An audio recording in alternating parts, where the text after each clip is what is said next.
Hello and welcome to the RK Football Podcast. We are back. Finally. After 3 months. About time. Yeah, we are... The boys. I have no excuse for our hiatus, I'd say. We are back after 3 months. That's all you need to know. That's all we're going to let you know. I'm Carl Dixon, joined in the studio as usual by the two Matts. Matt Thowney. Hello. Matt Ty. Hello. Graham Eyre. Alright. And on the phone, all the way from Crawley, we've got Stuart Irvine. Hey guys. Thought he'd gone then. Yep. And after, as I say, 3 month hiatus, we've got a lot to go through. We're not really going to recap too much of what's gone on over the last 3 months, because as you say, you don't want to hear us talking about Villa's great season end, and you know. Alright, you don't need to know what was happening inside the studio there. So we have got a lot to get through. I think we should start with some breaking news in the last hour concerning the La Liga season. If any of you didn't know, it was originally called off this weekend. Wasn't going to happen. And the Spanish courts haven't lifted the suspension, and the player strike's been lifted too. So Barcelona can now win the title this weekend. They've pretty much won it already anyway. I know it's not mathematically done yet, but... If they beat Atletico Madrid on Sunday, it's done. They've won the league. So we have a drunken Matt Thowney in the studio who's looking very troubled and confused. He looks a bit vague at the moment. I think, what is it, like, because everyone was saying, I think it was Tuesday, was it Barcelona were playing? Yeah. Did you say, yeah? It's fine. Yeah, like, I think it was one of the pundits was saying that this Barcelona front three isn't the best they've ever had. And I'm like, well, hang on a minute. How can you say that when they've scored 113 goals this season and Luis Suarez wasn't even there for two of the months? I think you'd have to say really harsh. They probably are the best strike force they've had, just because it's all three players playing in what we think is their prime. Yeah. You know what I mean? They had a strike force before Ronaldinho, Henry and Eto'o, which is an amazing strike force, but Henry was past his best. Ronaldinho was just getting past his best eventually, and Eto'o, no one really knows. He was never consistent. You know what I mean? He was never consistent to what he could be. He'd have games where he's the best player in the world, and then he'd have a game where he doesn't show up. These three at the moment are consistently scoring goals, like you say, with the record. Like, I think all these players, like Lionel Messi is arguably the best player in the world right now. And no, because some people would say Ronaldo. But I'm just fed up of having that conversation. Yeah, it never seems like it's going to end until one of them even retires or... Yeah. Well, anyway, like, you got him, then you got Luis Suarez, who's playing the best football he's ever had, and Neymar, who looks like he could be the next best thing in football. So this is definitely the best front three I've ever seen. I mean, what is the stat for the Barcelona strikers? 113 goals in all competitions. 130 goals in all competition this season. And Stuart, how many goals have the Liverpool strikers scored this season? Is it 13? That's hilarious. The Chelsea defence has got more goals. I actually think in the Premier League it's like one. But Stu, don't you think that like Suarez, now what we're seeing in Barcelona from him, do you think it was a fantastic idea that he actually left so he could do what he has, or do you think he could have done it at Liverpool still? As much as I would love to say he could have done it at Liverpool, I think it was a good move for him, pretty much. Yeah. I think now. I mean, now he's playing again. In fairness, he was probably already doing it at Liverpool, but now he's got the added backup of the Iniestas, the Neymars, the Messis. It's like, even if you take Xavi or Iniesta off, who have you got then? You've got Rakitic, Busquets, Mascherano's a midfielder, technically. You've got Rafinha, Munir. Yeah, when Suarez plays now on his left wing, he's got Neymar. When he played for Liverpool, on his left wing, they had Jose Enrique. There's a huge difference in quality. Forward. But there has been a debate this week after the Barcelona game about, obviously their attack is brilliant and we know this, but some people still believe their defence isn't good enough. Yeah, it's not. I think it's better than it was when they were far and away the best club in the world, and nobody could come close to it. Valdez, Puyol? I think they're working better. I don't think necessarily that Mascherano is better than Puyol or Marquez and anything like that, but I do think that the defence itself works better together. So they're sort of better than they would be individually. I think they are helped by having a world-class goalie behind them, because some of the saves Ter Stegen made on Tuesday was just and again, if Ter Stegen doesn't play the game, Claudio Bravo, not a bad... Manuel Neuer has openly stated Ter Stegen is the future of German goalies, and to get probably arguably the best goalie in the world right now to say, you're the future, it must have been nice for him to have maybe the game of his career against the German champions as a German international. It can't have hurt his chances of... definitely. What was in that squad? Something like 6 of the World Cup winning side from this summer, and he did a solid performance. Yeah, he was brilliant. You say, he did have a great performance, don't get me wrong, but it is true, their defence, it needs freshening up, that's the problem. It's a bit like Chelsea's squad, for example. We've got a fantastic starting 11, but then if someone gets injured, then there's a problem. I wouldn't say so. No, but their back line is exactly the same. If someone gets injured, I think then they've got a problem. Matthew is not Barcelona but material. they've got Marc Bartra. He's a decent... I wouldn't say he's great. When he's not injured, there is Vermaelen. But would you say he's the future? I would, yeah. Yeah, but they need something now. That's what I'm talking about. They need something now. Doesn't it come back to that age-old argument nowadays that, Barcelona's attack is brilliant, but they'll never ever find a defence that can match up to it. Yeah. Defenders, it's a lost art. That's true. You have not got any world-class defenders in that game. Jerome Boateng is apparently not any truly world class. Is the best defender in the world. Yeah, and who was that? Jerome Boateng. And no. But do you see what I mean? Then you watch Tuesday night. He was he got destroyed, one of the worst defenders.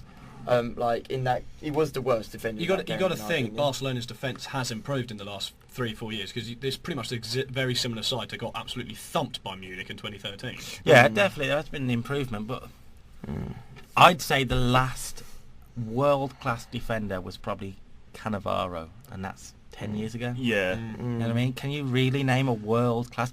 I mean, because people like John Terry and whatnot have been great servants for their clubs and for the country and all that, but they're not world-class. I think the problem is now that there's such a gulf between Cannavaro, Maldini, Nesta, those sort of players, and what you've got now, that the players we've got now are still, like you said, great players, but they're world-class not because they're world-class players, but because there's no one else there that's it might also anywhere be close because to their level. The Italians have forgotten how to defend. Yeah. You know what I mean? As you say, you listed 3 and they were all playing together in the Italian national side.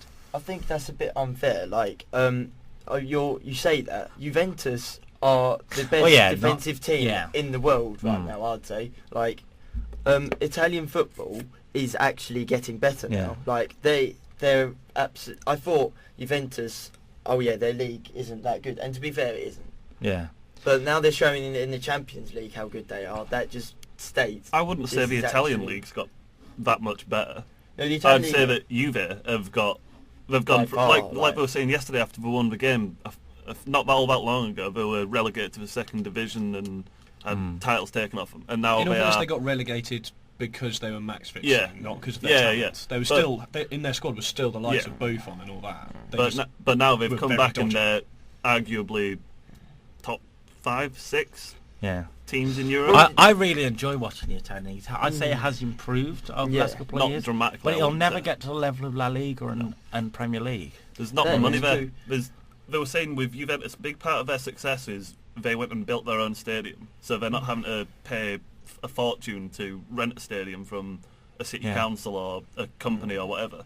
So they've got all this money coming in from that's why you see a lot of retail brand sharing in Italian football. I mean, in the Italian top flight, you've got the 2 Milan sides share a stadium. Doesn't Roma and Lazio share a stadium. There's also one more team who share a stadium as well. Didn't Juve used to share with Torino?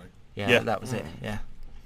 But I mean, they've definitely been the best defence in European competition this season, but it's not really saying much when, like you say, it seems like today's world of football is score as many as you can because we're going to concede. It's about getting those goals. Yeah. Goals. As long as we score more than them, we'll fine. Yeah. I personally think it's a very Liverpool mentality, isn't it? Everyone's ripping into Real Madrid saying like they're not having a good season and everything. Wasn't it like before Christmas they went on they went on the street of 21 victories? I'm sorry, how can you say they're having a bad season? They're just having a bad business end to the season. Yeah. Which But- That's the business end that matters. Yeah, if a season you're talking about as a whole season, as 38 games, 40 games, whatever league you're in, however many games you have, if you're talking about a season as a whole thing, then you've got to be able to like keep it up all the way through. It's great that they had 21 games, but a lot of those were still coming from the season beforehand. Yes. They didn't win 21 games in this season. It's still a very, very good record. Like, arguably, I don't think we'll probably see something like that again next season. No, I shouldn't definitely think. not. So after Barcelona's win, they put their place in the Champions League final, which is great. And then we were awaiting last night's game, Real Madrid Juventus, thinking, oh, this could set up a huge Champions League The final. Super Classico. That's what they were calling it, the Super Classico. Oh, I was talking about Chiellini Suarez too. That, but It's just me. everyone They are making a thing out of that. Everyone assumed that it would be Real Madrid beating Juventus because everyone thought at the Bernabeu Real Madrid would just show their class, and they already hyped up the Super Classico. But Juventus did a job. I think Juventus They deserve to be in the final. I personally would love Juventus to win this. So would I. Everyone's they're the already team. writing off, because I saw some things on Twitter this morning saying that Barcelona will definitely win this. It's a fact, and the majority of fans around the world think that's going to happen. Yeah. But I think that's really unfair against a team that is, like we said, the best defence in the world. But the problem is, can they stop that front three, which has been so prolific at this end of the season? I'd love it if Juventus win it, just because it's something different. You know what I mean? I know it's been a few years since Barcelona actually won it. I think it's 2011. Yeah. But it still feels like it's Yeah, they're always just sort of happened. You know what I mean? It'll be probably one of the best attack in Europe versus the best defence in Europe. Well, everyone Yeah. thought that once Barcelona won their last Champions League and Pep Guardiola left, everyone thought, well, the majority of people thought that Barcelona have gone past their prime now. That's kind of it. They were going to fall off a little bit now, but somehow they've gone back to them They times. did, but they rebuilded very quickly. Yeah, they had a rebuild. I think a lot of that's going to be affected though with there's something I think either yesterday or the day before the Spanish courts have called Barcelona's former club president and Bartomeu, the current one, and the whole club as a solid entity into court over the Neymar transfer. And if that goes down, they're talking about 2.5 years for the two presidents and a massive fine. Aren't they also currently in a transfer embargo And for the they've next got 2 that. seasons? Yeah. Which means that the likes of, if Daniel Alves moves on at the end of his season, Martin Montoya, I personally think he's really good, but it's still They've got to rely. big They've got to loss. rely on that youth system. That Barcelona B team. I don't think that the B team now is as good as it was. No. I was when having a Pep look in the came Segunda through. division, and the B team's not normally the B team sets the Segunda division alight. This season, it's been almost average. Speaking of B teams and that, I mean, I know a couple. Liverpool. And I know a couple of months ago there was that talk about bringing reserve teams into League One and League Two, and I was having a conversation about this with someone the other day about the Spanish leagues. Now they do that. Did you know about 10, 15 years ago, the Real Madrid Castilla side actually won the second division in Spain, but were told you can't be promoted because you're not allowed to play in the top flight. Yeah, they're not allowed to compete with the adult team. Could you imagine that? Just like, Although really? What's the point then? I think one season Villarreal went down and the Villarreal Segunda team went up. I think that has actually happened before. The senior team got replaced by the B team. Wouldn't you just Did a better job. They did a better job. Wouldn't you just like change the, just like, okay, you're promoted, you're all going to first team. Easy. Well, hey.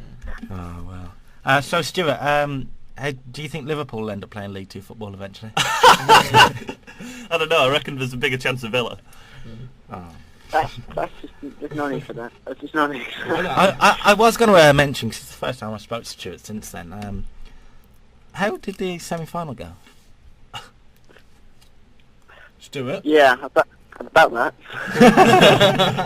If you're going to be honest, you deserve to win. You deserve to be here, so don't. I can't argue with that. So we'll move on from Champions League-ish. Champions League-ish to a Real Madrid problem. So I just want to speak about the Gareth Bale problem that's going on at the moment, because he has been taking a lot of stick for his bad form, and yes, he's not playing very well. You are kidding me. No. At the moment, his Sorry, performances are not playing very well.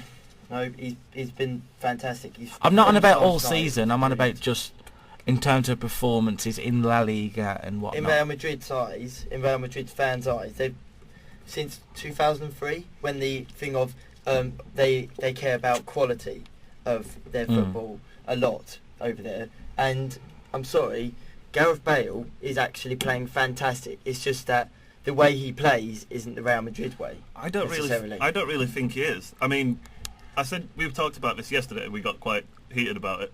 But I do think they've been a bit unfair with him.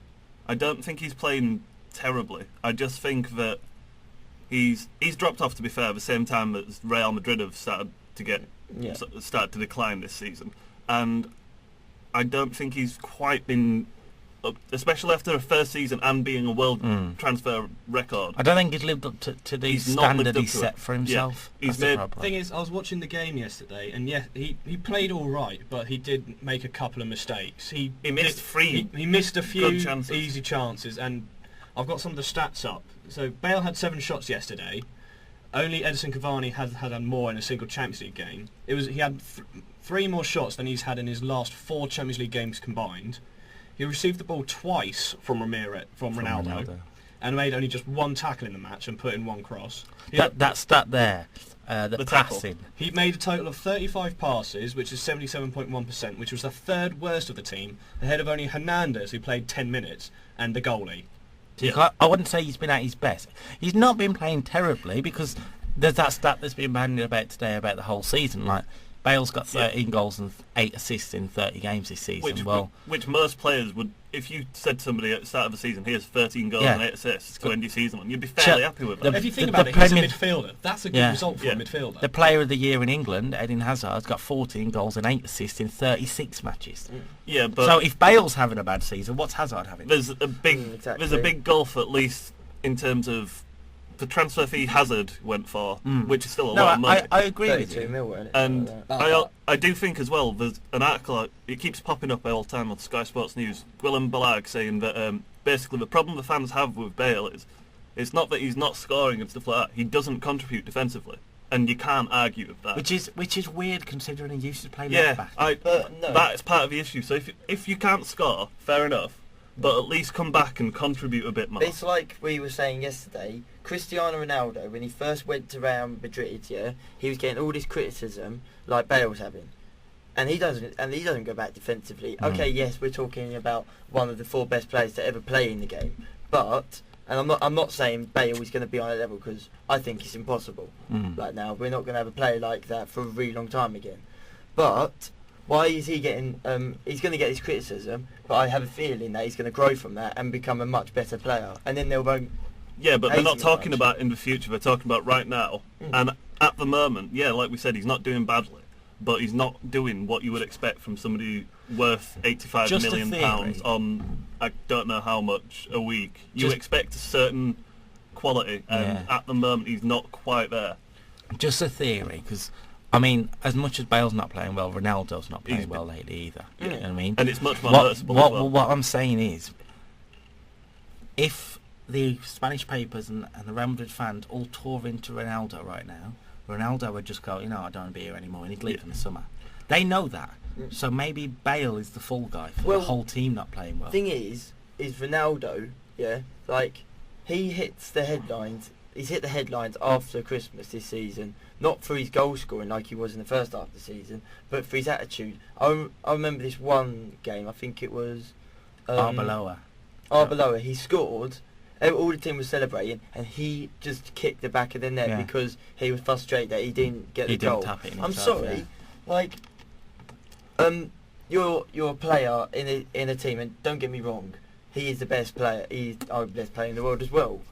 But Ronaldo needs to stop thinking that he's bigger than Real Madrid, because he's not. Yeah, but the thing is, that's selfishness, and it is selfishness. Yeah. It's not okay, but it's what makes him the kind of player. Yeah, like we were saying, Messi drops deep, and he's happy to like pass the ball around and set other people up and things like that. That's not Ronaldo's game. And if he started doing that, he would lose a massive part of what he does so well. Oh yeah, you can look at it and say it's not nice, but at the end of the day, that's what makes him who he is as a footballer and as a person. Bale's, let's not forget, Bale's not the only fall guy here at Real Madrid. Fans are getting back on Iker Casillas, who for the past 10 years have been known as Saint Iker. Yeah. And there's also concerns whether Ancelotti will see out his contract next season with Real Madrid. I think Ancelotti's got to stay, because is there anybody in world football that can take that job and really improve Real Madrid? I think Jurgen Klopp could probably make them better defensively, but I don't necessarily think he'd make them a better side. I don't think he could handle the pressure. In all fairness, Jurgen Klopp's history, he'll make players good and then send them to their rivals. You say I understand what you're saying there, because it is one of the hardest jobs in football. It's a bit like the Manchester United job as well. But when Jose Mourinho was there, who is probably the best manager in the world right now, when he went there, he had all that pressure as well. So it doesn't matter who goes into that job. I personally think Mourinho failed at Real Madrid. Yeah, like I do as well. I genuinely think, say Alex Ferguson was still around, I genuinely think even if he went there, he would struggle. It's because they care so much. See, that's a different argument, because I personally think if Sir Alex Ferguson was still around and went to a different club, no matter what club it is, he'd fail, because it's not Man United, and that's him. And that's Man United was built for him. Yeah. So that's a different kettle of fish. We're not going into that. We've got to move on, because we have spent 22 minutes on the Champions League, which always seems to happen with that competition. Twitter reacted brilliantly. Yeah. Did you see the Suarez Suarez dinosaur? Yeah. Suarez. That's what I was laughing at. It weren't the dinosaur one that got me. It was the one where it's like, this is Suarez waiting for the Champions League final. He's just got a kid with a knife and fork by the plate, just waiting for food. Got me, that did. We're going to move on to just a quick note about a former Liverpool, Tottenham, Blackburn, Villa and Spurs. No, it's Tottenham Spurs. Tottenham and Spurs. Yeah, there we go. Goalkeeper Brad Friedel, who will retire at the end of the season. Big servant for the Premier League, really. I wouldn't say he's done anything great for any particular club, but he's done. I'll never forget this. I think he's done wonders more than anything for sort of America's sort of getting into football. He was the first great American goalkeeper. Exactly. He's sort of paved the way for Tim Howard and sort of. Wait, is that a picture of Brad Friedel with hair? Yeah. Oh. What? I like personally, because when people would say to me, who. Like, do you remember a particular moment with Brad Friedel? Oh, good lord! Like, is that with the whip? Yeah.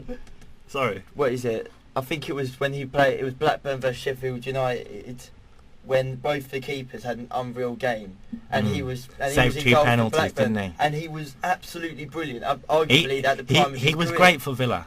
He was brilliant for us. He was great for everyone. Like, even for Tottenham, coming towards the end of at the end of his career, he hasn't actually been that bad. It's just that when he's been playing, because he's like quite the old defense now. is awful. No, it's that when you get older, you can't dive as much. And they brought in Hugo Lloris. Yeah, I mean, it's not just that he doesn't get the sort of games that he'd need to be able to keep himself in the kind of condition where he could still play like a younger person. Here's a couple of stats on Friedel. He holds the record for the most consecutive Premier League appearances of 310, set between August 2004 and November 2012. And he is one of 5 goalies to have scored a goal. Can any of you two across there, because we're looking at it, can you name the two? I know you've got the BBC page up as well. Yeah, I'll be quiet. Can you name... Alright, Matt, Thowney and Stuart, can you name the 4 other goalkeepers to score a Premier League goal? Ben Foster. No, not Ben Foster, he was the one beaten. I can remember at least one off the top of my head. Peter Schmeichel. Paul Robinson. There's 2, yeah. Begovic. 3. And... Tim Howard. There's 4. Tim Howard. Tim Howard, yeah. Just to point out, I was cheating because I have it happening. Exactly. You're asking someone that Stuart. We don't even know what he's doing. Stuart Irvine has left the Arcade Football Podcast. We are hanging up the phone now. What do you expect? He is a Liverpool fan after all. Yeah, they are used to cheating, to be fair. Apply cold water to burnt area. So we'll move on from a player retiring to a Everton left-back taking surgery, and he's going to be out for the rest of the season. There's 2 games left. I mean, but he's missing at least one England game. Yeah. He's missing the 2 of them. He's missing the friendly against Republic of Ireland and the qualifier against Slovenia, which is a bit tough. Obviously, we're talking about Leighton Baines, probably the best left back in the league. Not in the PFA Team of the Year, though. It's not really much of a position. He's the best out and out left back. I'd say Azpilicueta's a better at left back. Yeah, but Azpilicueta isn't a left back. He's only playing there because he can't get in the Chelsea team at right back. Although, to be fair, if you're getting the deep side, if you can outplay Ashley Cole and Philippe Luis, arguably Philippe Luis was the best left back in the league last season, and Ashley Cole's been the best. I feel so sorry for Philippe Luis. He's come away from the La Liga champions to then sit on the bench of the Premier League champions. And he's to be fair, Azpilicueta's having a great season. Don't get me wrong. That defence has been superb this season, but he does not deserve to be sitting on that bench. He's so much better than that. You made the argument about Azpilicueta being better than Philippe Luis. We haven't saw enough of Philippe Luis to even make that judgment. No, but we've seen him in the... You've seen so much of Azpilicueta not putting a foot wrong and just generally being excellent. But you've seen him in La Liga. We've seen him in the Champions League. He's been brilliant. I know that's what I mean. He is. So that's what I mean. You haven't saw them have a game inch against it. You know what I mean? I mean, I bet Mourinho sees it in training, but no one really knows who's the better left back. All we do know is Chelsea have got 2 great players in the same position, which is never a bad thing. It's like our goalkeepers, isn't it? Yeah, for now. Czech's leaving at the end of the season. I guarantee you that. Might go to Villa if you get lucky. Oh, yeah, great. Awesome. No, we've got Brad Guzan, we don't need it. It was still leave. Wow. When you get turned down from Villa, I think you should retire. But yeah, anyway, let's get back to Leighton Baines. Because we've gone from Leighton Baines to Azpilicueta being awesome. But the game Baines will miss the visit to West Ham on the 3 o'clock on Saturday, and the final league game, which is at home to Tottenham. I mean, Everton haven't really got much to play for. Yeah, no, they've had a bad season. They've had a really bad season, I think. It's because it's the Europa League football. Yeah. Yeah, everyone that seems to get into that competition doesn't seem to have a great season. Birmingham went down. Swansea nearly went down. I don't know. Generally speaking, Everton and Tottenham have done all right dealing with it. This season has been. I would say that this season has been a blip rather than a lack of being able. I would say there's probably only 4 teams in the league that can deal with European football, and that's the top 4 of City, Chelsea, Arsenal, and United. Not even Liverpool anymore. It was like when Newcastle got into European football in 2012, was it? They finished 6th, and when they were in Europe that next season, they nearly went down. This is why I'm worried as a Villa fan, because if we beat Arsenal in the FA Cup final, we get Europa League football next season, and I don't want it. I think that would. We'll go down. I think you get relegated if that happens. Hopefully, it'll be a qualifying round, and we can just, leave the competition quietly. I think it's Hull did that, but they're going down. Just send Jack Grealish out on his own; he'll still win. Now Jack Grealish will turn it down. He is top quality. I've been telling you guys for ages, Grealish should be the one. I think this is actually the first time you've mentioned him on the podcast. Yeah, on the podcast, yeah. But Leighton Baines, like you say, this season, Everton don't have much to fight for. So he's not a massive loss at this stage of the season. Yeah, it's bad. It's bad, sort of, for those 2 games for Everton. But it's not a. If he had to have this surgery last season, then that's a worry because they were actually fighting for Europe. But this season they're not fighting for anything. So from a player that's out injured to a player Baines may actually be playing against next season. New Manchester United signing, Memphis Depay. Yes. Graham is very happy. Graham, he told us off air earlier that he actually signed Memphis Depay on his Football Manager game yesterday for less money than Manchester United actually paid. So Graham, you are a better manager than Louis van Gaal. I always knew it. I am the special one. Oh dear. But not special in the same way. Okay. Anyway. But like I was saying to Graham about a week ago, it must have been, now when all this news was coming in, that Memphis Depay, yes, he may be a great player, but he's doing it in a league that isn't necessarily fantastic. So it'll be interesting to see him coming to the Premier League and see how he actually does. But at the same time, you got to look at it like so did players like Robin van Persie. Yeah. And also, don't forget the Dutch league. Yeah, it's not a great league, but it's a lot strong. It's stronger than people think. I'd probably say right now it's probably overtaken La Liga in terms of technical football. Yeah.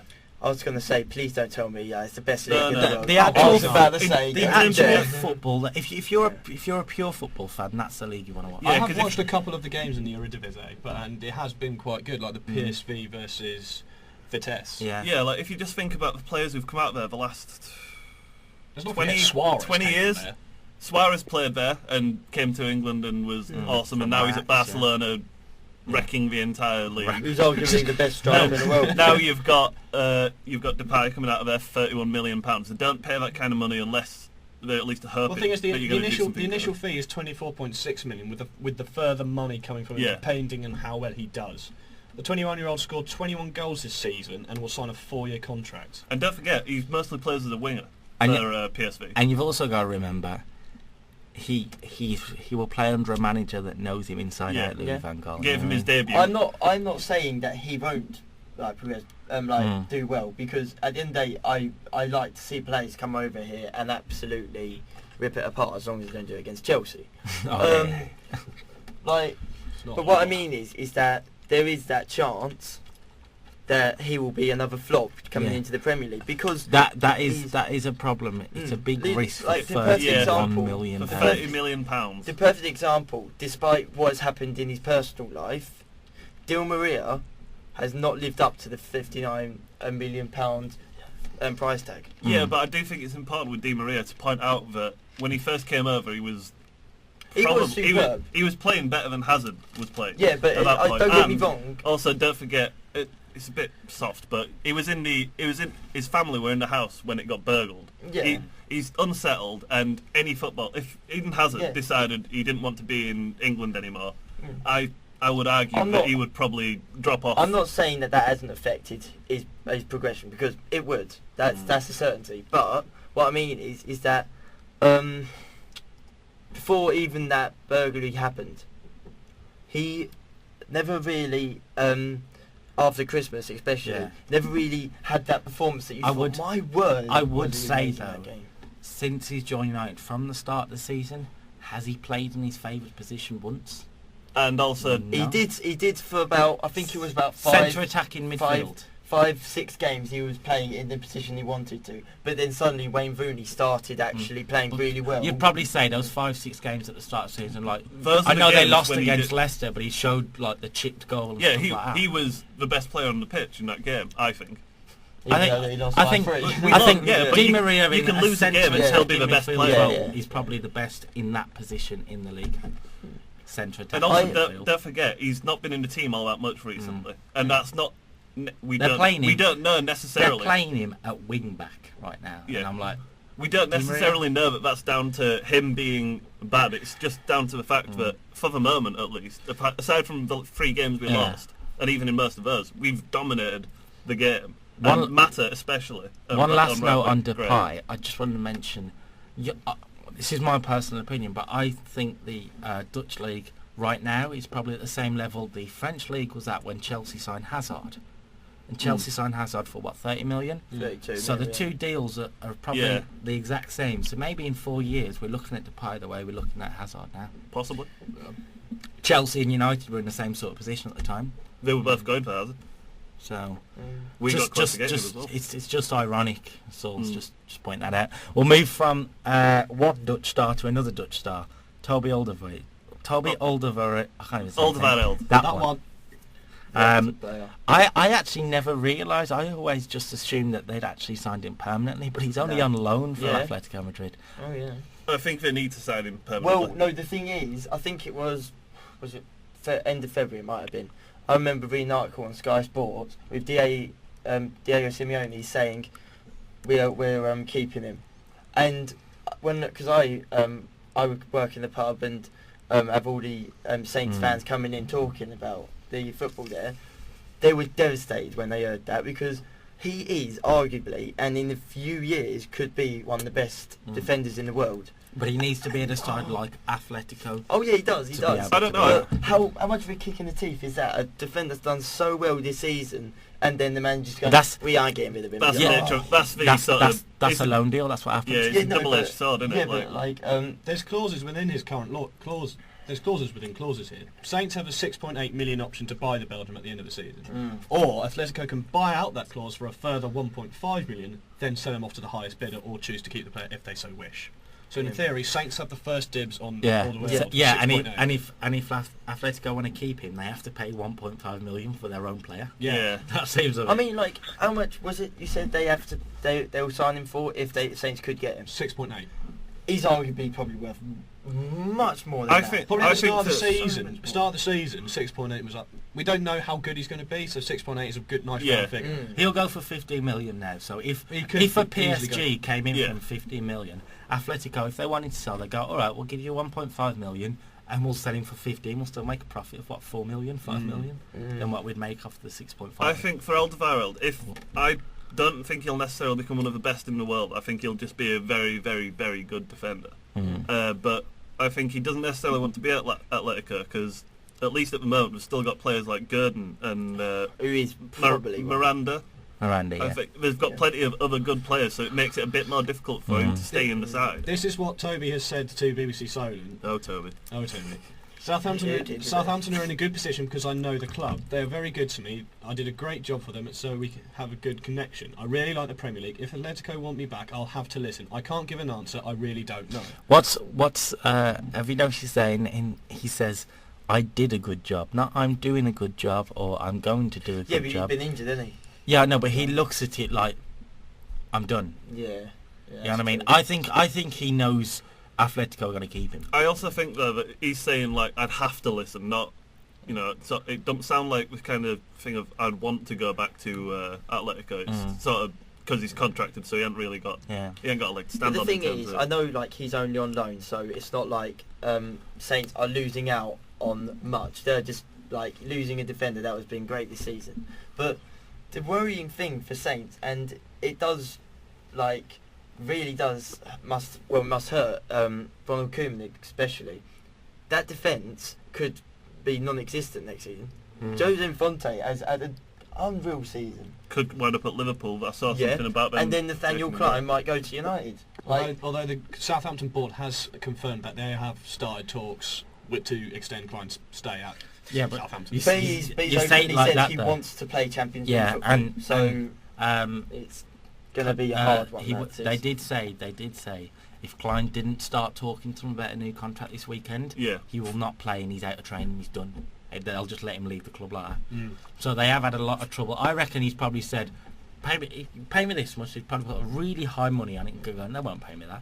Pay me this much and then I'll stay. If not, I want to go play for United." They pretty Chelsea much they probably doubled his wages. Yeah, and it's not like he's a homegrown boy. You know what I mean? He came from Palace. Yeah. So he's a London boy. Maybe he wants to go to an Arsenal. But how good is it like to have like Luke Shaw last season was a fantastic defender and that's why United bought him. But how good is it that the next season someone on the other side of the pitch is having as good as a season as he is? And you think, like, where are these players suddenly? Well, Southampton have always had a reputation for doing good with sort of younger players. I mean, but it's like they come into this form every single time. Like I guarantee next season there's gonna be a player on the South Coast. James Ward-Prowse. Yeah, next season will be someone like Prowse. I think Sam Gallagher up front, maybe. No. Reed Harrison.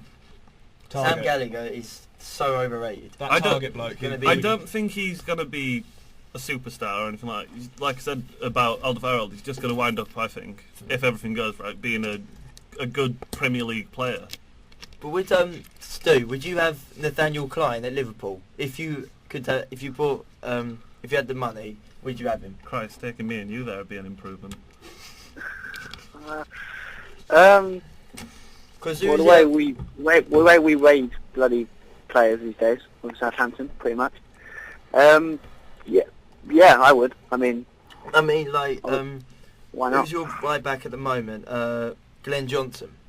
Oh, like that's To be fair, I think you say Glenn Johnson.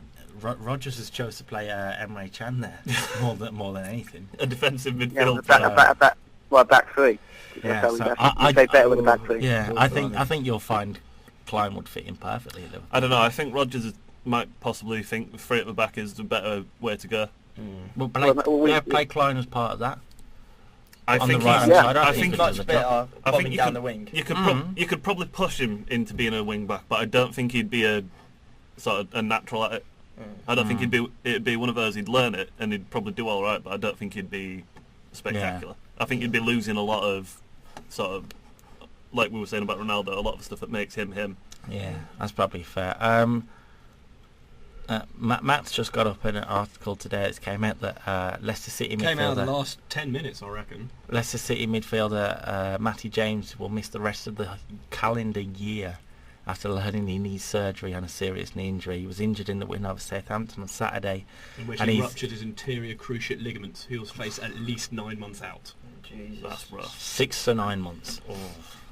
Well, at least they're staying up now, so it's not like... Yeah. Well, the story of Leicester City is one... It's an amazing story. It's probably, for me, it's probably the story of the season. Leicester could have their own podcast this season, just on how they've gone. But we're not allowed to talk about Nigel Pearson because he doesn't like the press at the moment. We're not going to be an ostrich.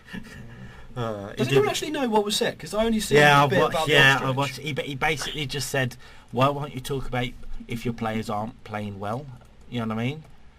And he's just sort of, have you got your head in the sand? You're an ostrich, aren't you? You've got your head in the sand. And I thought, an ostrich?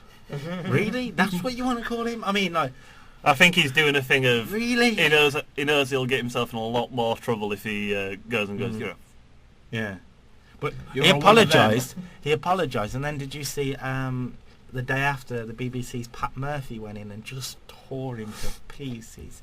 And I'm sorry, I felt really bad for Pearson because you could see he was sitting there like, don't say anything, just stay calm. And this guy is being really unprofessional, just saying like, he genuinely went at one point, have you ever had anger management classes? Oh. Yeah, when they get really personal. And I'm like, whoa, hold up. Like, this is a manager that early on in the season would have probably, at another club, he would have been gone.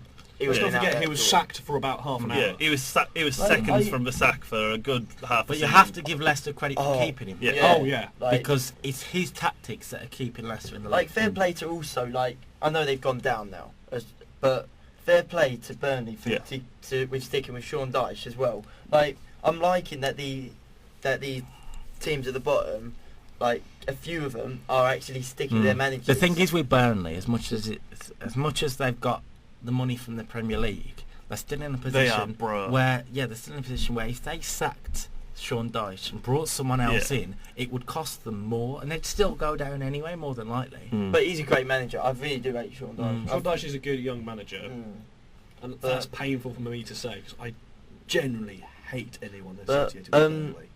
Like Leicester City, like people have been saying, oh yeah, no, should like Nigel Pearson be nominated for the manager of the year? And I'm there like, how can you nominate someone for manager of the year that he's only done well in this bit of the season? Roberto Martinez won it once, where he kept Wigan up, and I'm like, yeah, he kept them up, but for 6 months they lost. Yeah, exactly. Lost. Didn't Pulis get it last year, and he was only here for 6 months? Yeah, that, to be fair, was that was amazing management. It was astonishing, but I always think manager of the season is good throughout the season. You can't just turn up halfway through and do a good job. There you go. Like, for me personally, I think there's only one manager that can win it, and that's Ronald Koeman. Like, I think he's been absolutely superb. I mean, until Christmas. Up until Christmas. No, after Christmas they were brilliant. Terrible since Christmas. I wouldn't say they've been terrible. Yeah, they've been slowly not terrible, but when you compare it to their form before Christmas, you know what I mean? Oh yeah, but there's a reason they've dropped down to 7th from 4th. Oh yeah, of course they haven't been scoring enough. But the other manager that does deserve it, like Matt was saying, he has not won one manager of the month award. But yet, they've always been up there. Is Jose Mourinho? Mourinho would personally have been my manager. The only reason I wouldn't give it to him, and I've said this to people before, is that the manager of the season should be the person that exceeded their objectives. Chelsea were expected to win the title. If he done it, and when they went unbeaten, like they were going, looked like they were going to for a while, give it to him. But you've got to say that they were expected to win the title, but they still exceeded their expectations because no one expected them to demolish the league. That is true. Also, if Leicester stay up, you'd still have to say well done to Pearson. Oh yeah, but I don't think that would mean that manager of the month for April. I don't think you can give him manager of the season when they were poor. I don't know why they don't do something like the manager of the season. They do it in terms of who wins the most manager of the month. Yeah. Then you really can't argue with it because if they've played well that month, they win it. Well, on that fact, it's Pellegrini. Is it Pellegrini? Yeah, with 2. This is what I mean, and he's been under so much scrutiny about his job. Thing is that if Mourinho did win it, I personally think I wouldn't be surprised if he won it because he has done very well. No one can argue if Mourinho won it because we've been top since day one. I don't understand why he hasn't actually just because won he's done a job that he was expected to do doesn't mean he hasn't. Yeah, but then job. The only reason why I would say he then deserves it as well is that there's not a team. Actually, Koeman's the one who won it the most with 2 nominations. Another one who I think maybe should get it is the Swansea manager, Gary Monk. I think he's not been talked about enough. He's Sam Allardyce as well, though. Yeah. He come into the Premier League with no managerial experience, you would say, and Swansea stuck with him.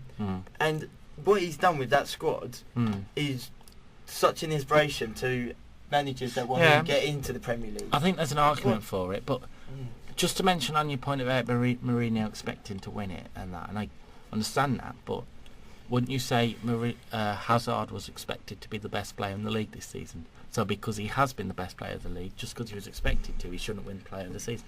It's difficult, isn't it? It's the same argument, though, isn't it? If it's the same award, that they should be on the same merit, really. You know what I mean? I think that's a little bit. I think it's a little bit different. Though. They should do something like they do in American football with a sort of MVP and a most improved player and stuff like that. Instead of just having this one guy and that's all you get. Yeah. They should do something. I mean, if you're doing it on the argument of say Ronald Koeman for manager of the year, on that argument, Harry Kane's player of the year. Yeah. I think the reason why I think it's a completely different argument is because a player is on the pitch playing against 11 other people every single week. Yeah.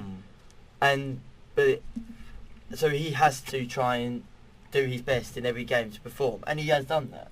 But no one expected him to be as good as he has been this season, I don't think. No. Yeah, but that's what they've got the Young Player of the Season award for. Yeah. But then when he goes to managers, now Mourinho is expected to do well.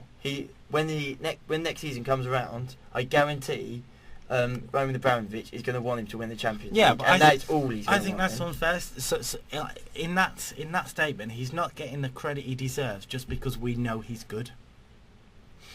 You know what I mean? Yeah. Because you can't say that Chelsea have won the league just because their players were 10 times better. Yeah. If you're good at anything, Man City have got a good enough squad. It's because Mourinho's tactical decisions have been spot on all season. And Pellegrini's hasn't. Wild. That's what's won the league. Would you say Hazard's a better player than Aguero? No. With regards to Mourinho being manager of the month, manager of the year, the last 2 times Mourinho won the league, he was manager of the year in 04-05 and 5-6, and he was expected to do well then because he won it back-to-back in Portugal. He also the winning Champions League manager. And the year before I don't think they were expected to win the league that first season. So the first 04-05 I can understand, and doing it again the next season is a great achievement. You know what I mean? And he was also manager of the month in November 04, January 05, and March 07. I just think that Mourinho is definitely for me, and I think most people will agree, he's the best manager in the world at the moment. And his tactics are spot on, everything like you say. But most people, and obviously most people do disagree with me, but at the end of the day, I personally think that next season he's got to change his tactics in the business end of the season. because I'm sorry, next season, if Man United improve how they want to, then Chelsea will get caught out by Manchester United next season. Because, yes, their defence is fantastic this season, but we have been really lucky at times. Manchester United, when they played us and we won 1-0, 70% possession they had. They dominated the game. Chelsea... You could argue in that one game in particular, you only won it 1-0 because of poor refereeing decisions, to be honest. Yeah, no, but this is exactly what I mean. Who's to say that next season every decision is going to go against Chelsea? Yeah. Because that could happen. It can happen. It's happened before. And then we can't complain next season if that happens, because at the end of the day... You know what's ironic, right? We're sitting here talking about Chelsea have got lucky because referee decisions have gone for them and stuff like that. Hasn't Mourinho been complaining all year that they haven't had their fair share of referees' decisions? To be fair to him, there were a lot of them where you saw... There were at one point. There was a lot. Well, it wasn't just happening once or twice. Well, like we said, it evens out. What was it? It was, I think it was against Saints down here. We, what is it? Fabregas went down from that Matt Target. He took him down and ref gave him a yellow card to Fabregas, no penalty. Now, I remember it well because Mourinho complained after his furious. It was one of those that it was neither. It wasn't a penalty, but he didn't dive. Because there was contact, but not enough for him to go down. Well, like, Target wasn't actually going in to tackle. He was just in the wrong place, and then Fabregas had gone over him with momentum. So it was one of those that should have just carried on. But when someone is accused of diving, that immediately puts the wrong light on them. It was like when Gareth Bale dived a few times, and he did. Well, Ashley Young's still getting it now. Yeah, he's still getting it, and like there has been times, and I think you'll agree with me, definitely, is that where Ashley Young's gone down, and it's definitely a penalty, and he's been booked for it. Yeah. But that's the cost of it. I think that's an argument we shouldn't go into because we do only have 2 hours. Yeah, that's the cost of it anyway. Yeah. If you're going to do that, then there's always that risk that it comes back at you. Let's move on to the relegation race because that's probably the most exciting part of the season now. If Aston Villa win this weekend, Hull are confirmed to go down. And Ashley... So it's basically me versus you. No, let me just do some maths. I'm not good at this. The thing is, right, as much as I believe Villa are going to beat Saints on Saturday, I've said that a few times, but if... No, both Newcastle and Sunderland have to win to send Hull down. The thing is with Hull should not be in the position they're in. The squad they've actually got in terms of individual players, they should be challenging an 8th or 9th, but their team mentality hasn't been good enough. Where they are in the league, they deserve to be there. They deserve it on their on this season. Definitely. At the end of the day, when people say, "Oh no, they don't deserve," they shouldn't be down there and all this. They should. But there's a difference between should and deserve. Yeah. Yes, they deserve to be there because the way they've played, but the talent they've got in the squad, they should have played a lot. Well, better. they've got. They should be there. It's like Leicester for a while. Definitely. They were playing really good football, but just not getting the results. Because you know the reason why they should be there? Because they're not scoring enough. Yes, but they should be scoring enough because the talent is there. He's not saying that they're not that they've been too good to be there. He's saying that the players themselves are too good for that position. For the performances they're doing, they should be doing everyone that went there in the summer. You know, like Hapton Ben Arfa, Mohamed Diarmé, all of them haven't performed. They all haven't performed, but then most of them are overrated. If they stay up, Hapton Ben Arfa, he was really overrated. I don't think he was overrated. I just think he is such a horrendous attitude. Yeah. In France, at the time, Ben Arfa and Hazard were playing in the same league. Yeah. Ben Arfa was twice the player Hazard was at the time. That's true. Hazard's Hazard's really pushed on. Hazard's got the attitude for it, whereas Ben Arfa's just sort of sits there and picks up his money. Last season, Hull would have gone down if it weren't for their home form. That is definitely because this season Hull will stay up because of Ndame Ndoye, who's been getting the goals that they. But when you look at Hull's squad, as I say, they've got Ndoye, they've got Abel Hernandez, Diarmé, Huddleston, Livermore, Ben Arfa, Snodgrass. I look at that and I genuinely, as a Villa fan, I'd say they have a better squad than us, but they just haven't. Well, it was so big, wasn't it? Like because they were going to be going into Europe that season. They had to get a big squad, and I remember on deadline day, they signed something like 5-6 players on deadline day, and that was fantastic business. all of them been terrible. Yeah, well, they just haven't. It's a sign of a sort of natural talent of the squad, like aside from performance and stuff like that. That Tom Ince, who everybody was after, and everyone's been raving about for 3 years. Yeah, 3 years, I'd say. Yeah. At various different levels, has been let to go out on loan. Yeah, and he's gone out on loan and done brilliant. And he's been Derby. brilliant. Yeah, he's at Derby. Derby. You know what I mean?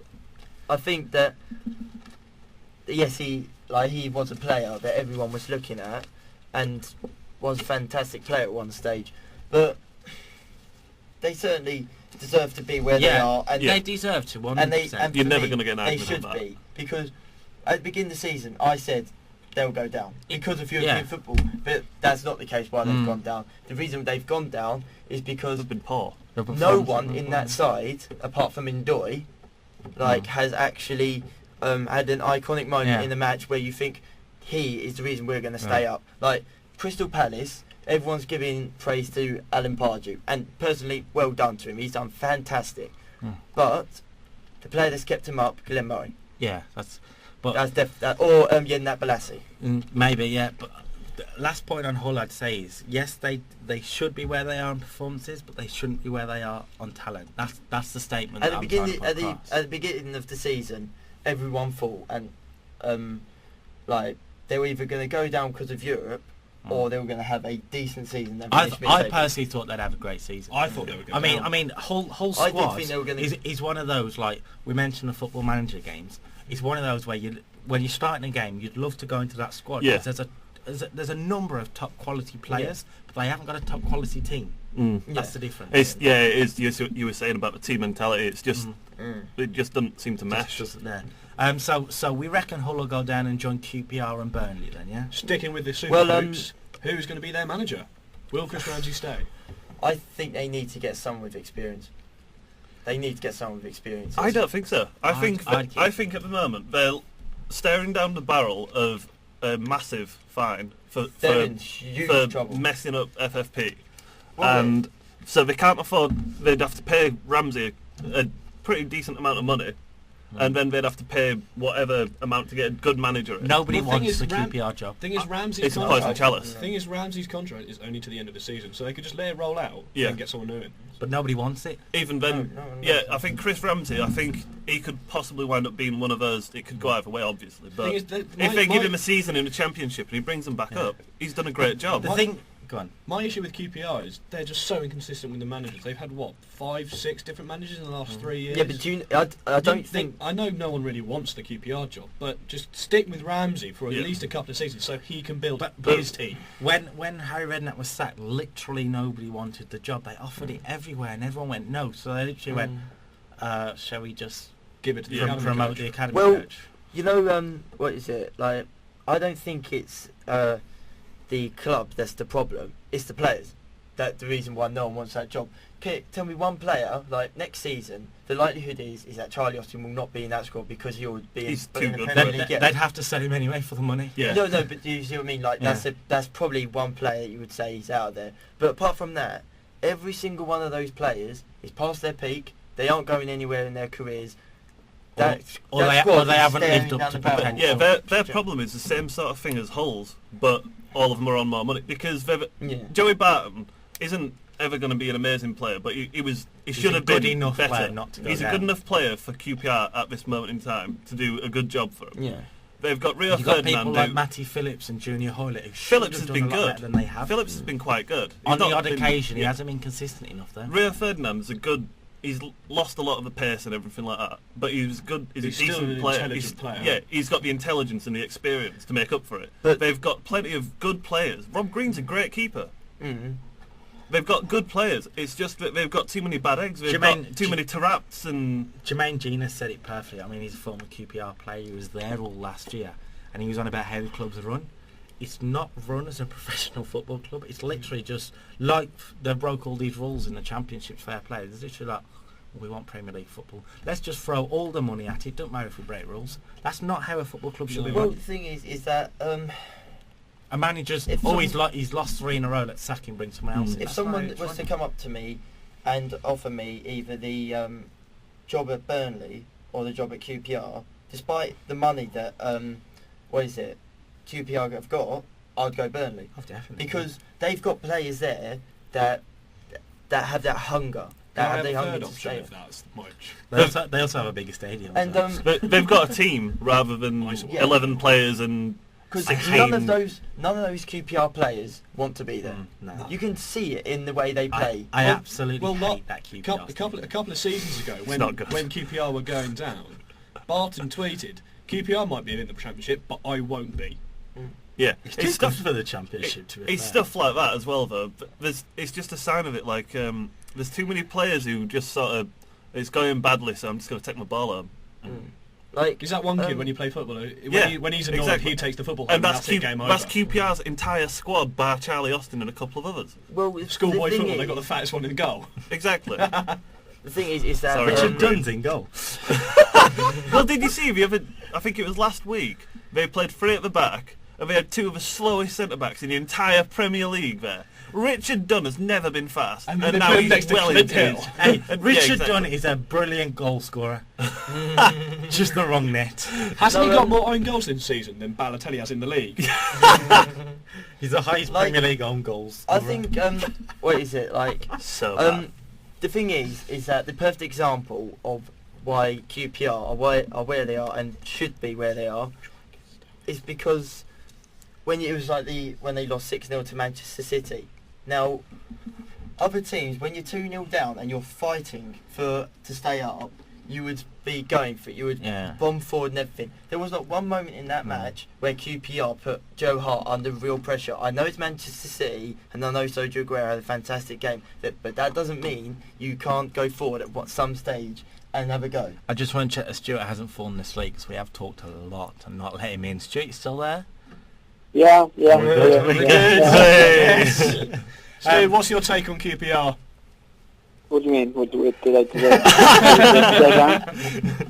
No, what do you think of like their team? Would you, if you was offered the job in the Premier League, would you take that one? No, not really. Nah, you're right. What do you think QPR needs to do to improve? They need to get rid of pretty much all their players that are like over 30, like on the end of their prime, and maybe get younger players, I guess. So they need to get rid of all their players, change the stadium, change their manager, change their name. They need to change the Stop existing. Yeah. They need to close. They need to shut the doors and stick the locks on. Just become AFC QPR. Oh dear. God. Relocate. Like, I understand what you... Go on. No, I mean... FC Rangers of Queen's Park. Hang on a minute. Go on, Stu. Yeah, no, what they need to do is just basically be more wise with their money, because I think I saw an article once in the paper where they've bought all these players, but when they've sold them off, they haven't managed the books well. So that's why so they just need to be maybe, as you said about the they're not run like a professional football club. Maybe they've got to start bringing in an professional football. Well, do you agree with like what Graham Souness said after the 6-0 thumping? He said that they need to get rid of the players that don't want to be there and bring in young players. Yeah, and that is why Burnley have the hungers, because they've got young players that want to do well. The problem they're going to have though is anyone who's in football properly is going to have seen those QPR players playing at some point. If they're thinking about, let's go out and buy Joey Barton, they're going to watch games of him playing. Yeah. And just using him as an example, he would be very difficult to sell for the kind of money they'd need to balance the books back out. Yeah. And the teams that would be able to pay that kind of money are not going to be teams that would want that kind of player. Apart from why would you bring someone in who's going to be complete poison to your entire squad, who's going to, in Joey Barton's case, constantly be kicking up controversy and making a fool of himself in front of millions. Apart from Charlie Austin, there is not one player, personally, that I think is in that QPR squad that's worth over 5 million. Go on, no, tell me one. On his day, Sean Wright-Phillips. No. Probably 5.1. Every single one of them. I would say Rob Green if he was a bit younger. I thought Sean Wright-Phillips was retired. He's been out injured with I genuinely think Rob Green is good enough for England. It's just that we've unfortunately got Joe Hart From his point of view, we've got Joe Hart and Fraser Forster right in front of him. It's not just and that's an impossible Rob thing Green to will get. never be able to play for England again because of that one mistake at the World Cup. He'll never ever be able to play for England again. There is no player in that QPR squad that is worth over 5 million. There isn't. I'd say Matty Phillips. Junior Hoylett. Junior Hoylett, again, he's one of those. Eduardo Vargas. Yeah. Eduardo Vargas isn't signed for him. He's on loan, I know, but still in the squad worth over 5 million. Yeah, but it's not an issue of not having good enough players. It's an issue of a complete and utter lack of any kind of mentality. It's not even a bad mentality. So we think FC Rangers of Queen's Park will go down. I think they would be a solid Premier League down again. You say that I can see him going back to that. It would be hard to sell Joey Barton for how much they would want. That's why they're not going to be able to balance the books, because how much they would want for these players isn't how much they're worth. Well, no, they'd be able to get a decent amount for them. It's just that the wages they pay people, like when Chris Samba went to QPR, he went for a big transfer fee, £9 million, and he was on an obscene amount of money for a player at a newly promoted club. He was on, and it was a complete and Didn't utter he come piss from take. that Russian And then they club, sold Andrew him, Makachala, Andrew Makachala. way too much money. And then when he got sold, he went for barely anything at all because A, he'd been crap, and B, he was never worth it. Look in at the this first way: place. a brand new promoted side brought a central defender from that was best at Blackburn, that has just gone down, for £9 million and paid him £100,000 Exactly. week. You cannot do that. And then 2 weeks in, he went, "I don't want to play for you guys anymore." You cannot do that. If you're a new club, you've got a new club to the Premier League, to any league. Whether Southend go up to the next league, they can't go in and then just be like paying whatever League One's version of £100,000 a week is. They can't do that. Even if they could afford to, you can't do it. It's not sustainable as a business. Graham, trust me. I know, like, obviously you're only using the example. We don't even have money in that place. Like we don't have money. We use Play-Doh to mould our own nerves. We are basically if we went up, we'd be the Burnley of League One. Oh God! Like. It would be outstanding. You don't have to worry about that. You're actually going to lose. I've got. It seems likely. What's with the negativity? It's not negativity. It's realism. At the start of the season, you mentioned about Southend and Burton, because you don't like Burton after they beat you last year. Where did Burton finish this season? Top of the league. Yeah.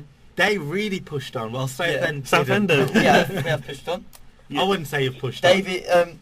What was it? Daniel Bentley. Hasn't been beaten in the goal at all since November. So your best player is a goalkeeper. Yeah. In offence, they did get 2 players in their League 2 players. Excuse me. Wait, I'm not saying you're not a good side. A good League 2 side. A good League 2 side, but not a good side. Excuse me, you can't say that at all. Brad Guzan's probably one of your best players as well. Don't one of, not the. Benteke, Vyman, Bonlahor, Delph, Barry Core. Barry Corvine Leonard. I mean, come on. Jack Grealish. I've got 2 bits of breaking news that have sort of come out in the last 5-10 minutes. Blackpool's game against Huddersfield, which got Huddersfield. I've been living with news for too long. It is Huddersfield. It's been classed as a draw after a pitch invasion on the 48th minute. Oh, as if they're taking points off of us. We can't afford to lose the points. You're staying up. It doesn't matter. Can we just take a minute and just. Because that was sit right here and I'll tell you all about how brilliant pitch invasion I've ever saw. When you see an old woman in one of those granny mobiles just driving onto the pitch. Just there like, ah! Oh my God. My other piece of breaking news is Andre Schürrle has announced that he got a text off Mourinho when they won the league saying, "We've got a Premier League medal for you. Turn up to the last game of the season. We'll give it to you." Yeah. Oh, that's a nice He did touch. play more than 10 games. He played more than the recommended 10 games, so Mourinho's invited him to the last game to get his presentation medal. That's a nice touch. He doesn't have to do that. Like, at least invite him over. He could have just been like, I'll send you in person. Should post it. Just post the Premier League winners medal. I'm not to see that medal. Can you imagine? Bill, medal, Bill.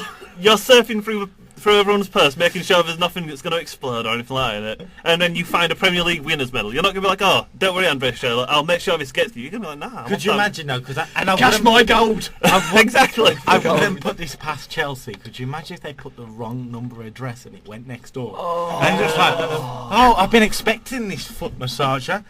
Premier League medal. What's the Premier League? Oh, Mr. Shirley next door doesn't need to know. It's like Consuelo from Family Guy. Consuelo from Family Guy. I just imagined it as like a little kid and Andre Schurrle's living in his big scary house. And he's like, no, I don't want to give that to Mr. Shirley. No. Not last time. No. I remember when I think it was the beginning of the season, Andre Schurrle, me and you were watching the opening game for Chelsea, and he scored that goal where Fabregas assisted. Oh yeah, Burnley, yeah, and it was a fantastic goal. Like, he has so much quality. So when he left Chelsea, I was a little bit gutted, but at the same time, he needed to play. He deserved better than what Chelsea were giving him. He was good enough for Chelsea as well. That's arguably one of the goals of the season, not because of how Schürrle took the goal, because that assist from Fabregas will never happen in the Premier League for a long time. It was so good, and just for anyone that heard any of that, basically Matt Ty was handing out Haribos and he chucked an egg and it hit Graham in the face. You can't say we're not fun here, the OK Football Podcast. I think we should try and move on to the gossip column because we're running a little bit. We're stalling and stalling. We got an hour and 10 minutes. Maybe we can push to an hour and a half, and then that could be our time limit. We got the gossip column, so we've got Manuel Pellegrini likely being Man City manager next season. Not really important. Charlie Austin will not be sold cheaply because of course he's not. He's probably going to go for something like 15, 20 mil. Yeah, could you just like £5? £10. Bag of Haribo. I think if someone goes for him after they get this FFP fine, they might be like, oh, go on then, tenner. QPR have terminated the loan of Mauro Zarate after he walked out of Anfield when he weren't selected against Liverpool, which is really unprofessional. Kevin De Bruyne is moving close to a return to the Premier League with Manchester City, considering a £35 million move for him. But in Manchester United and Arsenal are also spotting the Belgian international after even though he said it's the right decision to leave the league when he left in January 2014. Well, he didn't say it was the right decision to leave the league, he said it was the right decision to leave Chelsea, and he was, because he weren't playing. Yeah, Inter Milan are having a big day as well. They've agreed to make Mauro Icardi their best paid player to stop Chelsea from taking him, and they've also, it's constantly going on obviously, but Yaya Toure on about a 10 to 15 million pound bid for him. Well, the question is though, do they have a birthday cake for him? Yeah, speaking of Yaya, they'll have 7 waiting for him. He'll get off a plane and he'll just be like, just spelling out you guys. Yaya. He's one player, Yaya Toure, that City need to get rid of. Yeah. Because everyone's saying that, like, because last season he was definitely part of the spine that won Manchester City the title last season. Definitely. And this season he's not been good enough. And they need to get rid of them, Yaya Toure and some of their other big players, and rebuild that team again, because they ain't going to win a title next season if they keep him. And in a final fluff piece at the bottom, Match of the Day pundit Alan Shearer has joined Twitter. In his first tweet he's written, "Be warned, any abuse and I'll come round and give you Newcastle tickets." Oh God, no, not the Newcastle tickets. Oh. No, Alan, no! Alan, please! Alan, no! What do you guys think of John Carver? Like, John Carver, I think he's wait, the best coach in the Premier League, yeah? You have to give him the right introduction. You know what I mean? The right honourable best coach in the Premier League, like, John Carver. Because everyone's saying that should he be given the job at Newcastle? And like, please, I want them to keep him. And I'm there like, how can you even just like a day next season? How can you even consider it? Like, I don't understand how he can be the best coach in the Premier League when 4 days later he accused his own player of getting sent off on purpose in a press conference on Match of the Day. If he's the best coach in the league and he genuinely believes that, you pull Mike Williamson into the dressing room, slap him about 3 times, and just, you know what I mean? Yeah. Genuinely, that's what a straight face. Yeah, there's a time and a place, isn't there? Not a press conference. Beckham just tried to put it in. Like, no! Just not a picks press up an entire conference, bucket of you know shoes what I mean? and just goes, "Feck off." He's just so He's an idiot. wrong. He's a tool. You said it best. He He's is. a tool. He is probably a good coach, a terrible, awful manager. Newcastle are 2 points off the relegation zone and on worse form than when they went down back in 2009. Newcastle are only staying in the league because Hull are playing slightly worse. Yeah. Yes. That's it. I don't know, I think Hull are playing better, The to be only reason honest. they're staying in the league is because of that, I think it was like 6-7 game unbeaten run they went on in under Pardew in September. Yeah. That's the only reason they're staying up. So Alan Pardew's Alan kept both Newcastle and Crystal Palace in the Premier League this It's a season. pretty good season. Manager of the year. Well, you say that for a laugh, but to be fair to him, the fans were horrible to him all the time. Newcastle fans and are just sometimes it was understandable. They'd gone through not just bad form, but horrendous form. Not John Carver. The thing is, as soon as they got rid of him and they kept losing again, they went, oh, maybe it's not. Yeah, they were like, oh, wait. We seem Graham. to have miscalculated here somewhere. Mike Ashley, why don't you ask for that $5 million back from Rangers? They've got 2 pennies to rub together, but yeah, they've got $5 million to give me. I just want to intervene here. I just want to check Graham's status of how badly you can lose, because you just went from bad, horrendous, John Carver bad. He's got his own scale. The John Carver scale of losing. We just have it's like the Claude Makelele position. In future, he was like, oh, he's done a John Carver. Oh no! It basically starts at balls and gets worse from there. Speaking of pissy fans, what do you make of the abuse Brendan Rodgers is getting and that plane that flew over Anfield saying Rodgers out, Rafa in? Very harsh. Well, let Stuart go there. Yep. That guy's an idiot. He doesn't know anything. You were flying the plane, weren't you? Behind it. Damn. Should have had your name plastered on the plane. It was just so terrible because yeah. I personally think you'd see Rafa looking at that going, no. Nah. No. No. Mr. Benitez, he no here.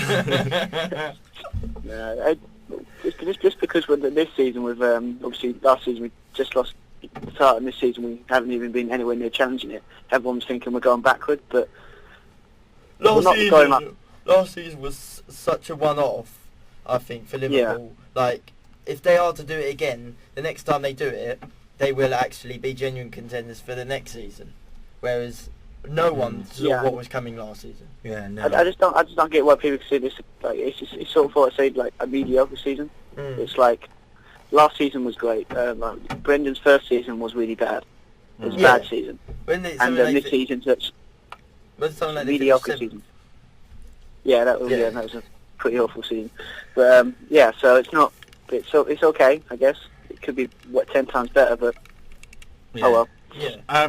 Just slightly off topic, we have found a post on the Metro where they're reporting about how Arsenal's Santi Cazorla, Thomas Rosicky and Wojciech Szczesny have submitted their own Eurovision 2015 entries, right? Oh my God, please. And then there's a poll at the bottom saying it's either A, funny, or B, horrific, but still the closest Arsenal will ever get to winning a European competition. Both. I want to vote. Just whilst we're on the subject of Liverpool as well. The European competition one's winning. Oh yeah, okay. John Neves, Ebe, whatever. He's going to sign a new 5-year contract next week. Jordan Ebe, yeah. Yeah. Ibe. That sounds better than eBay because eBay are signing a 5-year contract with Liverpool. To be fair, they might just sell him. You never know. Well, I do like the fact most teams are watching the Champions League semi-final where Booth and all the Premier League goalies were saying, "Oh, Buffon has an amazing one." Then Szczesny's going, "Nah, Eurovision." We'll move on to the fixtures. I think we should do some predictions to wrap us up. Tonight we've got Dnipro versus something else versus Napoli. No, I wasn't quite thinking the Europa League. We'll start with tonight, but we'll start with the Sky Bet League 2 playoff semi-final, second legs, and we'll start at Root Hall. Go Stevenage! Southend versus Stevenage. Aggregate 1-1, and that could come into importance because Southend have got that away goal, so if it finishes 0-0, away goals don't count in this. They do after penalties. After penalties, but this ain't going to go penalties. It won't. No, you're right, it's not. Stevenage 3 now. Stevenage 3. What's with the negativity? Come on. Southend -5. That's positivity to me because Stevenage is near me, so I'm happy with that. I couldn't care. I think it's going to be it's going to be intense because we don't score many goals, but our defence has been superb this season. So it's going to be a 1-0, something like that. Honestly, I do think if Southend do get through to the final, they'll win it. I think they'll go, because when you look at the other 4 teams, you'll see tears. The other game is Wycombe versus Plymouth. I'd say out of those 4 sides, Southend are probably the strongest. You're kidding me, right? They did finish the higher up. But Wycombe was been so much better this season. Nah, I wouldn't say so. Where's this positivity, man? Just whilst we're on the subject of Southend as well. This is now. Did any? Well, you did, I know. But did any of you two see the Timlin incident in the first leg? Oh gosh, yes. Brutal. Absolutely brutal. What's this? Say no more. Basically, Timlin and their captain, they went to head the ball, and literally I've never seen straight through to the burn. We're a gash from ear to ear about this. But the other guy were KO'd on the floor for about 10 minutes. Tomlin, I think, not Timlin. What predictions are we? What we're going? Southend, Stevenage. We'll get a game prediction and an aggregate prediction. We'll start with a Southend homeboy. Well, I think you all probably know one. Homeboy. That really makes you sound very Ben, doesn't it, when you say it? Really? I'm going to go Southend 1-0 and for us to go through 2-1 on aggregate. Well, Timlin's back. I know, I saw that the other day. I don't think he's going to play though. They've said that he's just got up the video. The video. Yeah. Oh my god. Yeah. He looks like Freddy Krueger. It's horrible. It's horrible, isn't it? So I'm going to say 0-0 and Southend to win it in extra time. Oh, you'll see my hair. You'll see hair falling out if that happens. Jesus. Not that you'll see it happen because you'll be at work. I'm going to go for an excruciatingly painful 1-0 win to Southend. Excruciatingly painful. Boredom so sharp it cuts like knives. What about you, Stu? Well, to be honest, I absolutely despise Stevenage, so I'm going to go for Southend to win 2-1 and 3-2. Whoa! What? Where does this sudden hatred of Stevenage come from? There's a story here. It's a Crawley thing, because in the days of when we used to play in the conference, when their fans down below League 2, mate. Yeah. Aston Villa will be finding out soon enough. Ooh. No, I just don't like this band. So how do you feel that if we don't go up, then me and you go route tour and we'll go to Crawley together, yeah? Yeah. Yes, mate. Okay, yeah. Why not? So we want to score a prediction off you, Stu. Oh, I said for 2-1, 2-1, and obviously 3-2 in aggregate win for Southend. Yeah, it'd be close, I think. Probably 1-0 Southend. I'll give it Give it yeah. And the other one is Wycombe v Plymouth. Wycombe have a 3-2 lead against Plymouth. I actually watched that first leg game and it was actually a good game with some good goals in, to be fair. There were some goals. There were some great goals. Wait, 5 of them, in fact. Oh, God. Wait, Wycombe are leading 3-2. Wycombe are leading 3-2. Plymouth have always struggled this season with Before we go on any further, didn't anyone see the goals on Swindon Sheffield United? Yeah. That was amazing. We will move on to that. But Wycombe Plymouth. I think it's going to be 0-0 the second leg. Because now Wycombe got the lead. Yes, they're going to want to still win, obviously. But I don't think it's going to be one of those games like the first leg. I think it's going to be a boring draw. Yeah, ball draw. Graham? I think Wycombe will go for it to at least get one more. Yeah. That way to give yourself a little bit of a cushion. So I reckon 1-0 to Wycombe. Matt? I'm going to go 1-0. Stuart? I'm going to go with the same as Graham as 1-0 to Wycombe. I'm going to go 2-0 Wycombe. I was hoping you was going to go 4-0 then. I think they've done the hard part. Yeah. From 3-2 away at Plymouth. They've done the hard part. Moving on to Friday, it's the Sky Bet Championship. Playoff semi-final, second leg. At the Riverside, Middlesbrough versus Brentford. Riverside. Middlesbrough are 2-1 up already after beating Brentford away. As I said just about Wycombe Plymouth, they've done the hard part. They just have to get the job done now. Middlesbrough are a good enough side as well. There's no reason that they shouldn't. Will they, Matt Thowney? Is that Borough, right? Yeah, it's at Borough. Yeah. At the Riverside. 3-0, Borough. Ooh, crikey. The bees will go buzzing straight back into the Championship, yeah? I don't think we'll be quite buzzing. But not so much. Graham? I'm going to say 2-1 Borough. I'm going 2-0 Borough. Yep. It's going to do 1-0 Middlesbrough. Let's game it. I'm going to go just because I'd love to see it, and the playoffs usually bring something exciting. 2-1 Brentford, but Middlesbrough win on penalties. That would be brilliant. That would be brutal. And in the other Sky Bet Championship, we've got Norwich v Ipswich in the Old Farm derby, which they're calling it. No one of a line. That is terrible. Terrible. That is what it's called. Be ashamed. Be very ashamed. And the aggregate is 1-0 after Ipswich got a last-minute equaliser against Norwich. Yeah. And some guy broke his ceiling, and the Ipswich striker is paid to repair it. Yeah, brilliant. Yeah, that is top lad. That is brilliant. Norwich aren't exactly, for me, I don't want them to come back up into the Premier League because I don't like them at all. Okay. But I do think they'll get to the playoff final, so I'm going to go 1-0 Norwich. I reckon Ipswich will beat them. So I'm going to say 2-1 Ipswich. You don't say tractors beat canaries. Exactly. I just want to see Mick McCarthy back in the Premier League because he's hilarious. Yeah. He's just so dull. You have to be different, don't you? Well, it's because I like to be right. Oosh. There we go. Matt, I'm agreeing with him. I'm going 2-1 Ipswich. Stuart? I'm going to go another 1-1 draw and Norwich win on penalties. What's the score on penalties? I'm going to go Daryl Murphy writes his name into the history books, gets a hat-trick, and Ipswich win 3-0. How brilliant would that be? Go on, you tractor boys. I don't think it's the kind of game that you write your name all over.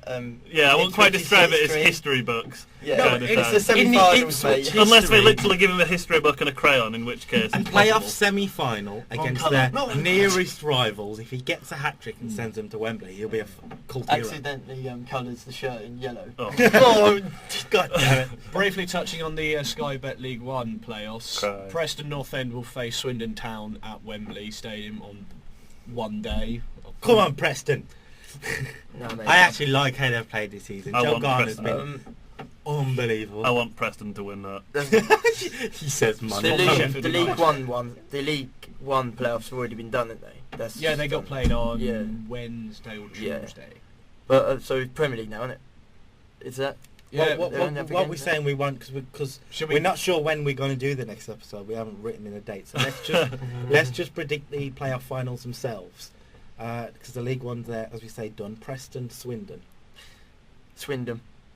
You reckon? Yeah, I don't want them in League One when we go up. Fair enough then. Tactical play. Go up so we don't have to face you. Yeah? You're making a big presumption there. Yes, mate. I know I said I expect Southend to win. Positive vibes. Yeah, we're positive you're going to lose. Yep. Graham? I forgot what we were talking about. Swindon Preston, right? Yeah. A draw and no one goes up. It was just such a Sheffield United are promoted to the Premier League by default. just the FA throwing them a bone after that Premier League. It's about time some bugger throws a bone. I'm going to say 1-0 to Preston because balls to Swindon. Okay, Matt Ty? I'm going to go 2-1 Swindon on the basis that Preston have lost every playoff final they've been in. That's a stat and a half. We don't want them in the Championship. Stuart? I'm going to go for Preston and 1-0 because I think if they sort of the way they played this season, they deserve to go up and pretty much. So I'm going to go Preston. I'm going to go with Preston because Graham's got the best reason ever. Balls to Swindon. Best reason to win a game ever. We'll move on to the Premier League, which everyone's been waiting for. The first game, the lunchtime game at St Mary's on BT is Southampton versus Villa. And obviously only one winner here. I think we'll beat them. For the second year in a row, we'll win at St Mary's. Are we doing score prediction? Yeah. No, we're just stating what Kyle sees as a fact. 1-0 Saints. Screw you. Yeah, I'll say 1-0 Saints. I hate you all. I'm going to give you a point and go 2-2. Not good enough. Stuart. I'm going to go 2-0 Villa. Yes, Stuart. You're allowed on again. Stu, you don't have to take a payment. I'm gonna turn their mics down and welcome to the Kyle and Stuart show. No, I do think we'll win. I reckon it'll be 3-1 Villa. Wait, you're saying Villa can score? We're scoring quite regularly lately. Yeah, Benteke's scoring for fun. I think we'll beat Saints. We'll beat Burnley on the last day at home, and we'll go into the FA Cup final on a 4-game winning streak and beat Arsenal. Yeah, to be honest, I can't see them beating Arsenal in the FA Cup. I can't see it happening. Be realistic. I think if they can, it's nice that they are. If they can get to, you're negative about Southampton. I'm negative. If they can get into the final on a winning streak, I think we've got a pretty good chance. But I think we'll beat Burnley. This is the only game that's going to stop us. Yeah. Now onto the 3 o'clockers. Already relegated Burnley face Burnley. Stoke coming off a brilliant 3-0 win over Spurs. Is it at Turf Moor? It's at Turf Moor. Last home game in the season. Last whole Premier League game for quite a while, I believe. I'll say nothing on that. 0-0. So they're going out of the bang, yeah? See, I want to say Burnley would win it, but it won't. Not after that brilliant performance from Stoke. No, Stoke will be too good for my. I'm going to say 3-1. I'm going 4-0 Stoke. Oh, see you later, Burnley. Brutal. Stuart? I'm going to go for 2-1 Stoke. I'm going to go 2-2. Why not? Because Turf Moor is positively going to implode. Because you suddenly think Burnley can score. Right. Also relegated QPR in their last home game of the season face possible relegation joiners Newcastle. I'm actually really disappointed about this because imagine if QPR did beat City last week. This game would be loser goes down. Yeah. How amazing would that have been? Because QPR still would have gone down. So you're going Newcastle then, yeah? Yeah. No, I think the real winner here is the full-time whistle. I feel sorry for the ref. He's just going to be there like... Oh, whoever's got this on Soccer Saturday, you just get a takeaway, you just enjoy the game. I'd ask for one camera just on John Carver. Just so you can sit there and go... What do you think of... for 90 minutes. Just mouth, I am the best. Who's the man? What's going on in... what's it, like... is it at St James's? No, it's at Loftus Road. At the worst stadium in the history. Literally the worst stadium in the Premier League. It's at the London Sports Centre. I'll go for... I'm going to go 2-0 Newcastle. Graham? I'm going to do my Super 6. Oh, they're both so bad there. I know. Oh, someone has to win. It's so bad. It's got 0-0 written all over it. She's like, I don't want to watch it. I just don't. And it just turns into like 4-4. Just football cries. I do want to make one prediction. I bet you this game is last on Match of the Day on Saturday. Oh, yeah. Oh, gosh, yes. Oh, yeah. I have gone 1-1 on my Super 6 for this game. Oh, crap. Super 6. Sort you out. Graham, we need a prediction. I'm going to say 0-0. Yeah, I'm going to go 0-0 as well, I think. Stuart? Yeah, same. It's going to be a boring game. It's going to be a boring game. Definitely. Moving on to what could be a hell of a game. Sunderland-Leicester, two sides in a good form. Can Dick stay up? No, it's Dick Advocate. I've been waiting for the headline. I personally think they're both stayed up already at this point, but I think Sunderland need the points more than Leicester at the moment. Well, Leicester are confirmed. Oh, yeah. Sunderland need, I think, just 2 points to stay Leicester, up. I don't think Leicester are quite confirmed. Yeah, I think they're 4 points ahead of Hull. No, they're 3 points ahead of Hull. 2 games to go. With 2 games to go. So they're not quite confirmed. But it's... Both sides need the point, but I think Sunderland just quite need it a bit more. There's a point in it. That 1 point for Leicester could keep them up straight away. Where is it? It's at the Stadium of Light. Stadium of Light. I'm going to go 2-0 Leicester. Graham? I'm going to say 2-1 Leicester. I've agreed, 2-1 Leicester. Stuart?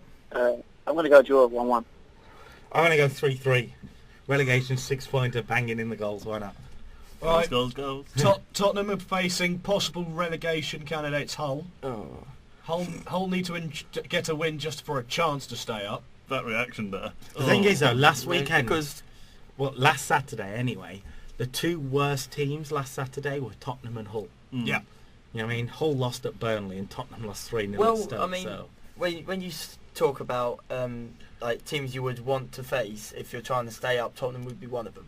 Well, see what I mean? What Hull have got? Sorry, I think Hull have we got. don't have any Tottenham fans listening in. I think Hull have got Arsenal on the last day. Arsenal away, so they will actually be looking at Tottenham and go, "We can win this game." It's a vital game for them as well because I think Arsenal are going to be way too good for them. I think Hull. I don't think Tottenham will turn up. Per se, Matt Thowney. Well, like all the 11 just don't turn up. Pochettino just stand there like. Have we got any fans? Yeah. Hello. I'm gonna go. It's like 28 days later walking through centre of London. Despite saying they're a team like you would want to face and all this, I still think Tottenham will win it, and I'm gonna go 1-0. Yeah, I'd expect Tottenham to be too good. I frequently get surprised by Tottenham though. Yeah. Well, you're their manager, so you should do something about it. I am doing something about it. Give me time. I've only had 3 games. What are you going for then? I'm gonna say 2-0 to Tottenham. He's going to say balls. Balls to Tottenham. Go on then. 2-1 Spurs. Sure. I'm gonna go 1-0 to Hull. I'm on that way of thinking. I think it's going to be 2-0 to Hull. They need the points. Tottenham don't. Tottenham are already in the Bahamas or wherever on holiday. No, Tottenham need the points to confirm Europe. If they don't get the points, Southampton could If overtake Arsenal them. beat us in the FA Cup final, 7th place is Europe. Yes, but you know what I mean? I prefer to be automatically in the group stage than have to do admittedly. 2 rounds of playoffs. Admittedly, but... Oh, anyway, come on, because West Ham Everton next. we are. West Ham Everton, the Game FA that- Cup game. Do you remember that a few months ago? That FA Cup game, Adrian's game. He will love this, and he'll get beaten. I think so. I don't. You think? I think 2-1 West Ham. We're going to go a different way. We go Matt Tide 2-1 West Ham. Matt Thowney. 0-0. Joy.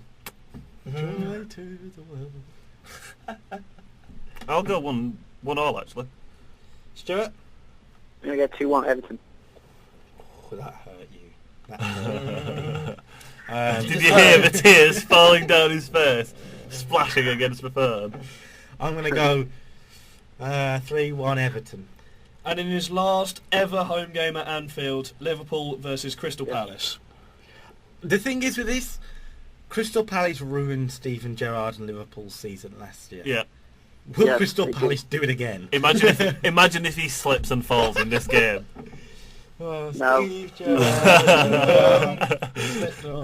I'm going to go 1-0 Liverpool, and I would love to see Steven Gerrard score.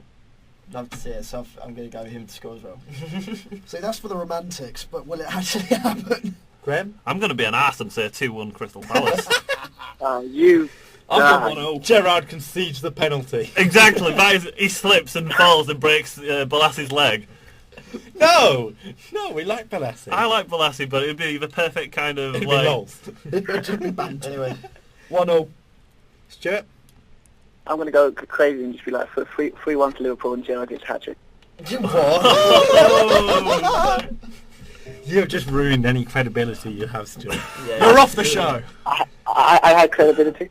Yeah, To be honest, he can say that after saying Everton will win. I'm going to go... Do you remember Jamie Carragher's final game at Anfield a few years ago where he hit the post for 40 yards? Yeah. It's going to be a complete repeat. Gerrard's going to hit the post from 40 yards and Liverpool are going to lose 1-0.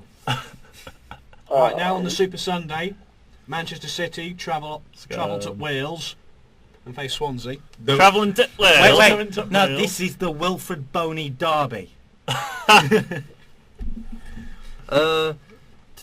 It's at Swansea. It's at Swansea. I'm going to go 1-0 Man City. I'm going to go 1-0 Swansea. That's gaming. 1-0 Swansea. Suck blood. Stuart? No, you're right. Same 1-0 Swansea. 2-0 Swansea. 4-0 Swansea. Right. No, I'm sticking with 1-0 Man City, by the way. And in the battle for automatic qualification for the Champions League rather than the playoffs, we've got 4th place specialist Arsenal going to 4th place Man United. Man United. So basically this is the game where it's decided whether Graham gets I thought ice you'd bath. challenge on up. and The Ice United Bucket have derby. to win. I just want to check I'm just going to check the table quickly just to make sure there's no goal difference or anything that's going to mug me off. I don't think there is. Arsenal have a far superior goal difference. Vastly superior goal difference, that's fine. The thing is, Arsenal have got a game in hand, and they're that's 2 points Sunderland. ahead. Oh, bollocks. Their game in hand is at home to Sunderland. Wednesday, Sunderland. The thing is, United have to win without a doubt to get 3rd place. So, Arsenal can lose, then beat Sunderland on Wednesday, then go back into 3rd. Yeah. I'm going to go for... where is it, the game? It's at Old Trafford. Old Trafford. I'm going to go 2-0 Man United. Oh, it makes me sick saying that. Oh, dear. I'm going to say 3-0 Man United. I want destruction to both and 3-3. The stadium blows up after the game. After? Just after. You get to watch all the games, so you're just like, oh, that was a good game. And then... Yeah, I want a nice entertaining 3-3 draw. They're like, oh, good, 3-3 draw. Boom! There we go, nothing more. Surprise nuclear bomb! What about you, Stu? I'm going to go 1-1. Oh, Stu, you're letting me down here. Come on I'm going to go 3-0 Arsenal and nuclear destruction. Nuclear destruction. That is my prediction. Then we've got the Monday Night Football of champions Chelsea travelling to West Brom. I reckon Chelsea will thrash them. Mourinho has said he will play a couple of our kids, so Ruby Loftus-Cheek, Nathan Akai and Izzy Brown are all set to start/feature. Chelsea should be happy that they're going to receive their medals the week after, because as a guy that's come from West Brom, I know if they went into that stadium with their medals, they won't leave with the medals. To be honest, I'll be surprised if we still have a bus. Well... We've got a lot of buses. Did you hear we're walking there? We've started now. We haven't even got the kit. They're just going in there. Walking there and limping back, yeah? Won't surprise me. I'm going for 2-0 Chelsea. Also 3-0 Chelsea. Way. 4-0 Chelsea. So you're getting higher. Go on. Yeah, you got 5. You have no choice. 3-0 Chelsea. Oh, that's getting me. I'm going to go 1-0 Chelsea. If they tight it, you're playing a Pulis side. You ain't going to get 4 or 5. Right, then we've got the game in hand. Arsenal facing Sunderland. Go on, Sunderland! Yes. It reminds me of that game a couple of weeks ago, right? A couple of years ago when Wigan had to go to the Emirates and win and just lost and got relegated. See, this game for me is going to be like, have you seen the new advert, the thing with Thierry Henry, I think it's for the Sun? With a Sunderland fan there going, come on Newcastle, and having a cry. I hate Sunderland. Hate them. And I need them to win. I think it also depends on whether Hull stay up this weekend. If Hull are down, then Sunderland have nothing to play for and Arsenal will win the game quite easily. I think it will be 5-0 Arsenal. Oh, God, no. Please, no. Yeah, if Hull have gone down, then Sunderland will lose the game quite easily. But if Hull are still fighting, then Sunderland will play and they'll get a point. What's your score prediction then? God. I know what it probably will be. I know what I want it to be. But it's not what they deserve. So I'm going to go for what I want it to be and say 1-0 Sunderland. Based on my predictions, Hull are already down, so I'm going to go for a trouncing Arsenal 6-0. Yeah, I think on mine Hull are already down, so... No, I went a Hull win, actually. 1-1. Do we want to do last day madness, or will we be here next week? What about will we be here next week? We can always update the Facebook page. What about you, Stu? Oh, Stu. Sorry. Oh, yeah, you got that, did you? Yeah, that's fine then. 3-1 Arsenal. 3-1 Arsenal. Right. Oh. No, we won't bother with the last day ones because. Well, I'm sure we can fit in some time next week to record a podcast. We've gone nearly. 2 I've got an exam and I've got to travel home. That's it. We got loads of time then. We got gone nearly 2 hours. So. Yeah, got nearly. We aim for about 2 hours, so it's not too bad. We got into this room 2 hours ago.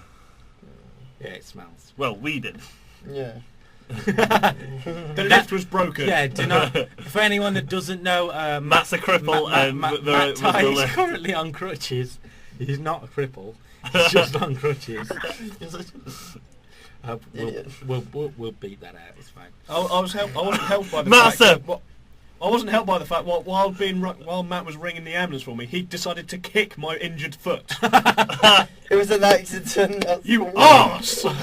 So from a injured Matt, a hungover other Matt, a ill Graham, an on the phone Stuart.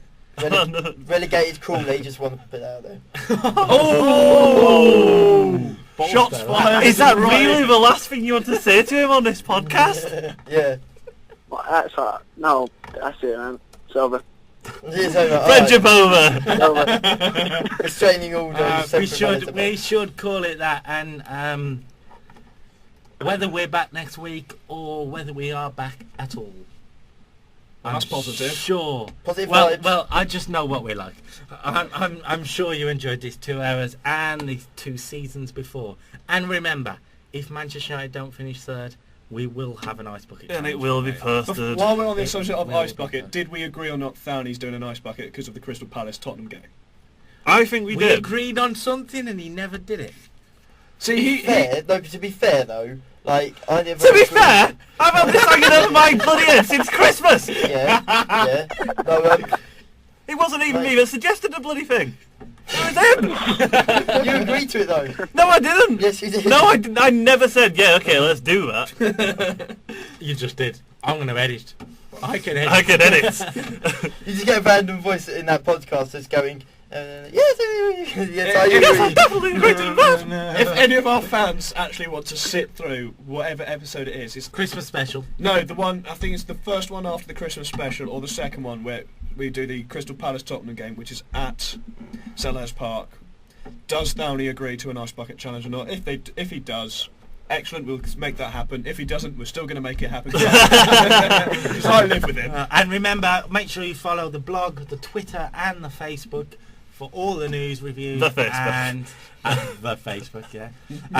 For all the news reviews and opinions from all of us here at Arcade Football. I think we just got to sign off, I believe. Yeah. Right, see ya. Anything else? Okay, thanks, bye. We'll be back when we can. Yeah. Maybe Series 3.